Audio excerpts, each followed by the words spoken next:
দেখি রানীমা কি বলে।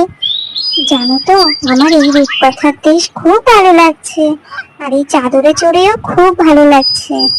দেখিছো, সামনে কিন্তু এই নদী, এই নদীটাকে পার করতে হবে। এর আশপাশেই কিন্তু চুড়েলটা থাকে। আমি না, ভয় লাগছে এখন, জানো তো, চুড়েলটা যদি চলে আসে, রানীমার কাছে পৌঁছতেই না দেয়। এই দেখো সেই চুড়েলের কুটি, এখানে চুড়েল রান্না বান্না করে আর খায়। বাবা, কিরকম ভয় লাগছে এখান দিয়ে যেতে। যাক বাবা, বেঁচে গেছি। ওই তো রাজমহল, চুড়েলটা মনে হয় আমাকে দেখেনি।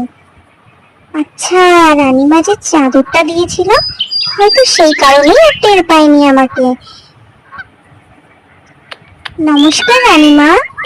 পিছনে 5টা পাখি আছে, ওদের কাছে জাদুর কাঠি আছে, ওটাকে তোমাকে নিতে হবে।